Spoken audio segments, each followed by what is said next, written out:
José, vous allez voir très vite que je suis étranger, je suis portugais. Ça fait quelques années que je suis en France et donc je fais des fautes quand je parle, des fautes quand j'écris aussi, mais surtout ne vous focalisez pas sur mon accent, les fautes que je puisse faire en parlant le français, mais essayez de comprendre le message et les idées que j'essaie de transmettre. Donc ce que je fais ne me présente pas plus que ça, ne dit pas plus que ça sur moi, mais bon, je donne des cours de langue, de portugais, anglais, espagnol et même de français. J'ai même un élève de français. Je fais des sites internet et d'autres choses. Donc je fais beaucoup de choses, je fais rien en même temps. Dans ce projet de Patrice, je suis là en tant que sceptique, bon, peut-être pas sceptique, mais ma formation de base c'est le tourisme. Et dans mon université au Portugal, on a voulu faire une licence de tourisme, mais on n'avait pas de prof de tourisme. Donc on a balancé des profs de sociologie, anthropologie, économie, psychologie, marketing et tout ça, mais très peu de tourisme. Donc j'ai une formation plus sociologique que de tourisme. Et donc quand je vois le développement personnel et tout ce monde, comment ça fonctionne, ça me gêne un peu de voir qu'il y a plein de gens qui proposent des méthodes, qui proposent des formations, qui proposent du coaching, qui proposent un tas de choses et qui vraiment n'ont pas un intérêt vrai à apporter un bonheur ou une amélioration de la vie des gens.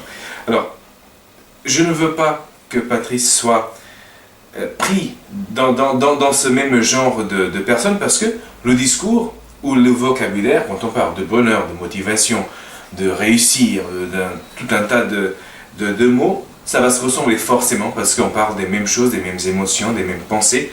Et donc, c'est facile de se dire, bah tiens, Patrice est encore un coach, encore un gourou, n'importe. Et donc, ce que je veux faire, c'est de vraiment essayer de le séparer un petit peu du reste, parce que Patrice, il est la première personne qui m'a parlé du développement personnel en l'appliquant. J'ai un copain qui m'avait parlé de ça il y a des années, mais vraiment il était au fond du puits, comme on dit au Portugal, et ce n'est pas crédible d'avoir quelqu'un qui est vraiment dans le désespoir, te dire, bah il faut faire ci, il faut faire ça. Mais là tu te dis, mais pourquoi tu ne le fais pas? Parce que si ça marche, tu l'aurais déjà fait. Donc Patrice, je l'ai rencontré en tant que mon élève d'anglais, et avant même qu'il publie son livre, ou qu'il décide de publier son livre Et si Dieu c'était vous. Et là, j'ai vu ce chemin se faire, il me parlait déjà du développement personnel, mais ça m'étonnait un petit peu. Je dis oui, un gars il est chef d'entreprise, il gagne bien sa vie, il me parle des trucs en tonnes, des palettes, des transports, des camions, ceci, cela. Et après il me parle aussi du développement personnel, l'intuition et toutes ces notions d'initié de développement personnel. Et là je dis bon, on va voir ce que ça donne.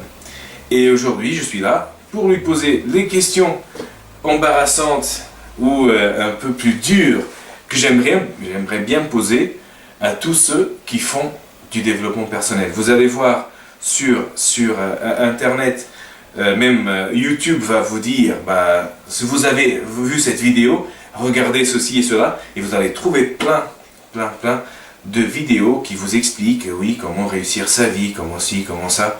Et là, ça commence à être fatigant. Et donc, j'aimerais poser des questions qui les gens se posent normalement quand on voit quelqu'un, genre le stéréotype c'est l'homme politique, je veux le bonheur de la France. Ben, tu veux être président, avoir le pouvoir, être au sommet. C'est pas pour servir les gens que tu veux ça. Et donc, on a souvent ce genre de préjugés, d'idées, et je veux confronter Patrice avec ça, et espérant que tous, vous tous qui regardez cette vidéo, que vous puissiez l'aider et nous aider à rester transparent, à rester honnête, parce que il y a beaucoup de gens dans le besoin, et c'est facile d'en profiter de ces gens-là. Bonjour. Voilà, alors, Ça, c'est le téléphone de Patrice. On a coupé la vidéo à cause de ça. C'était un homme politique qui dit non, non, non, je veux vraiment être là pour servir le peuple. Bon, on va finir là. Parce que il y a beaucoup de choses beaucoup plus intéressantes à voir. Et on va passer bientôt aux questions pour essayer de mettre l'auteur du développement personnel, l'écrivain, blabla, de le voir dire des choses. Tadam!